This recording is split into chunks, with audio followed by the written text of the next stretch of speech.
poésie en pays de Savoie. Bonjour à toutes et à tous. Nous avons aujourd'hui le plaisir de vous proposer le partage d'un moment de poésie qui sera sans doute le premier d'une série de poésie en pays de Savoie.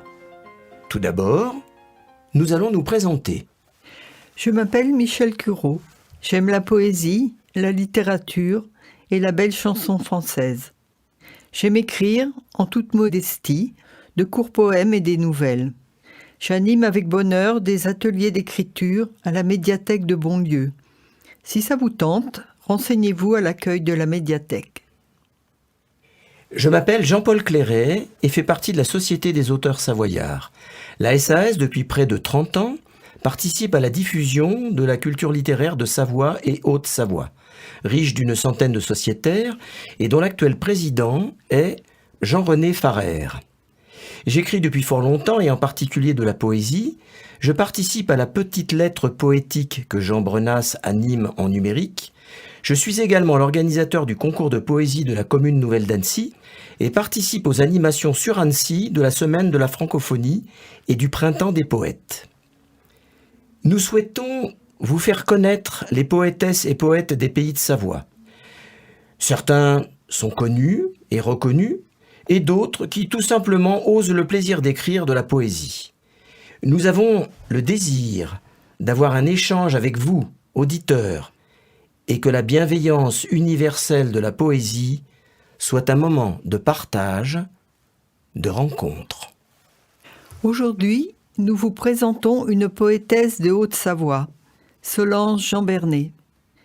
Elle définit la poésie comme un état de grâce. Née en 1962, elle réside à Rumilly. Membre actif du Cercle des poètes retrouvés de la Société des auteurs savoyards, elle participe à des lecteurs publics de poésie, des récitals. Présidente du concours de poésie de l'Académie Florimondane depuis 2016, elle est également membre du jury du concours de poésie de Montmélian, ainsi que du concours de poésie de la commune nouvelle d'Annecy. Elle anime également, ponctuellement, des ateliers d'écriture. Mais surtout, elle écrit et publie de la poésie. Entre autres, Alchimie et incomplétude, 2001, Encolie, 2004, Apnée, 2007, prix Guillaume Apollinaire, Arcane, 2011, avec la peintre Marie Cavoret, Musardise, 2020. Elle a reçu de nombreuses récompenses, entre autres le prix de poésie de la Société Poètes et Artistes de France-Rhône-Alpes, 2003, 2004, 2007 et 2010. Elle est aussi lauréate de l'Académie Florimondane. La poésie de Solange Jambernay suit les sentes vagabondes, ainsi que la longue quête de Compostelle. Au détour de ses poèmes, à l'évidente féminité, elle nous fait vivre l'étonnement nomade de la belle adolescence, avec ses orages ensoleillés, la mélancolie du temps qui s'enfuit, ou parfois affleure la déchirure de nos finitudes, et, en filigrane, le courage qu'il faut pour demeurer vivante, malgré les épreuves de la vie, une fleur de liberté à la boutonnière des rêves. Un poème de Solange Jambernay, mis en musique et interprété par Hervé Porcellini. Si je parle des fontaines, c'est pour entendre la voix de l'eau, murmurer la mémoire du monde. Toutes les pierres, toutes les mousses, toutes les brumes et tous les naufrages, l'eau des moissons, celle des baptêmes, murmurer la mémoire de l'onde, murmurer la mémoire du monde. Je parle tout bas aux fontaines de ce que savent les hommes de l'onde, de ce qu'ils connaissent du monde. Le goût de sel de l'eau des mers, le goût amer de l'eau des larmes, le goût de souffle qu'ont les eaux troubles, murmure à la mémoire de l'onde, murmure à la mémoire du monde. Si je parle des fontaines, c'est pour entendre la voix de l'eau, murmurer la mémoire du monde.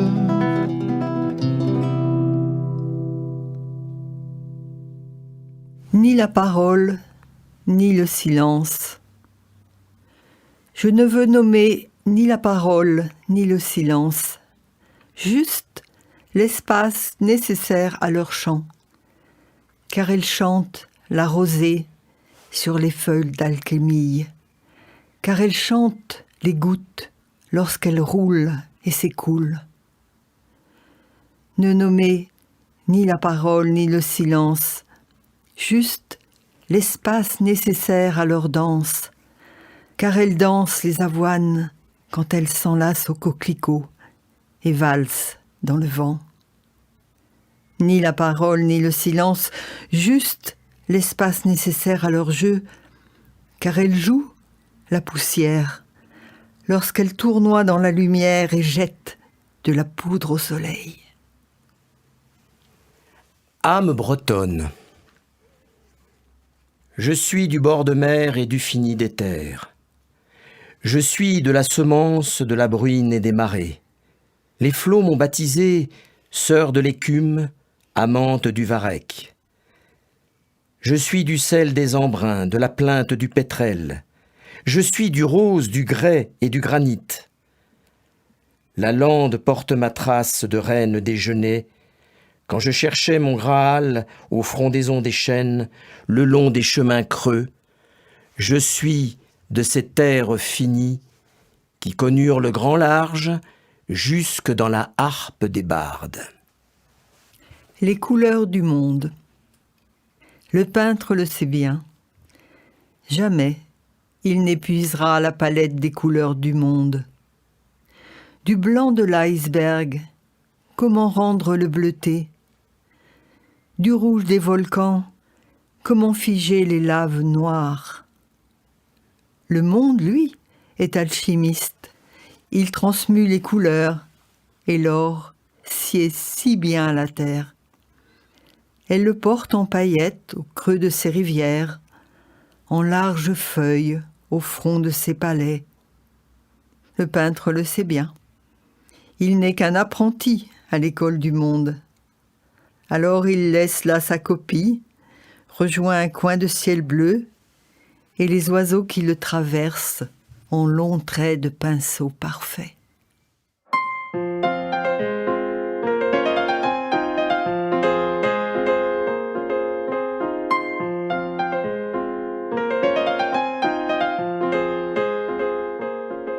Grâce.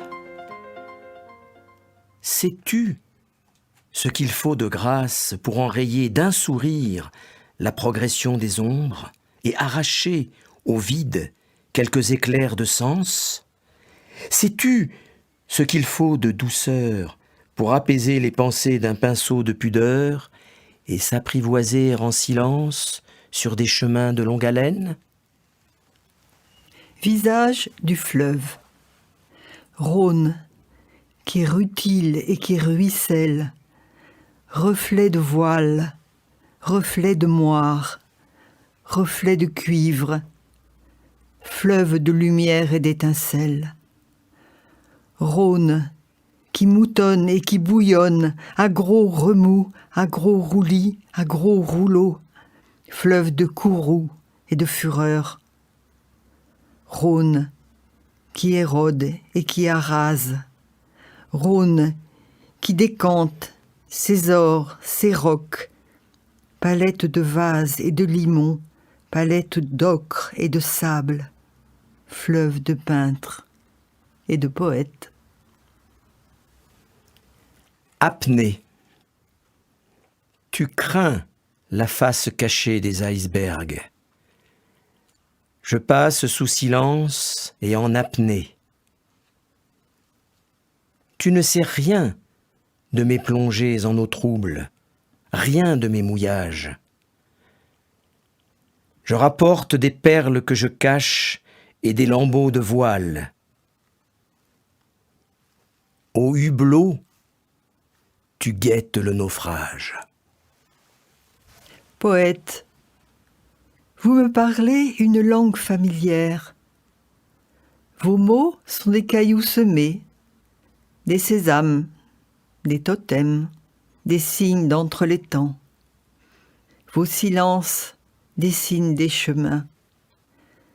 Je parcours vos nuits, peuplées de songes étranges. Je marche dans vos ruelles de brume, vos palais de vent, vos voies lactées. Je dépose des feuilles blanches aux abords de vos plages. Le ressac rapporte vos perles sur les pages, inlassablement.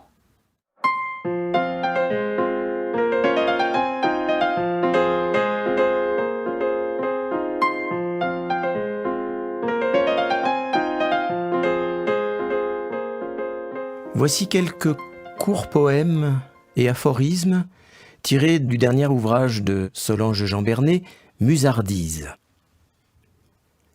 Marcher jusqu'à épuiser le plaisir de la fuite, ne rien savoir de son corps que ce pas sans cesse renouvelé.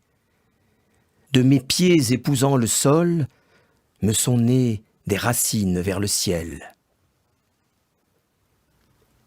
Être un souffle mauve sur les plaines mouvantes du rêve, les marges ouvertes d'un livre voyageur. Être une image trouble, une dérive. Être le vent, le violon, la voile. Être vivant, invité à une valse de violettes à des agapes de dentelle. Étoile filante hors de la voie lactée, chemin de traverse. Par-delà l'enclave du canal, par-delà l'écluse et le ventail, aux confins des berges, au point de partage des eaux, se nouent des alliances d'algues et de limons. Il en naîtra des champs d'ondes grasses et de boues fertiles, l'enfant aux yeux de goémon et à la voix d'écaille tendra tous les filets où nous échouerons. Comme l'a dit Jean-Paul, Solange a l'âme vagabonde. Les routes. Ce serait te dire au matin les routes que je voudrais prendre et te demander si tu m'accompagnes. Ce serait cueillir quelques fleurs, les déposer sur le rebord de la fenêtre pour le retour, quelques fruits qui mûriraient pendant l'absence, un livre resté ouvert, souhaiter à la maison de bien se porter dans le silence et partir. Ce serait une odeur entre le vieux cuir et la lavande, un moelleux du corps et du cœur au creux des sièges. Il y aurait une route, un déploiement de soleil et ton sourire. Et cela suffirait au bonheur? Il y aurait cette magie de la poussière dans le soleil, un ruban déroulé loin devant. Au bout, la mer, bien sûr, juste pour faire le tour de la terre et revenir. Pour les fleurs, pour les fruits, pour le livre dans la maison, pour les enfants qu'on aurait, pour les amis qui viendraient. Et cela suffirait au bonheur? Il y aurait toujours un sac prêt au cas où je repartirais, le moelleux du corps et du cœur au cas où tu m'accompagnerais. Et la maison, les amis, les enfants, pour quand on reviendrait. Et pour terminer, chers auditeurs, merci pour votre écoute. Nous espérons avoir capté votre attention et vous avoir agréablement diverti. Nous vous disons à bientôt pour faire la connaissance du poète LJB.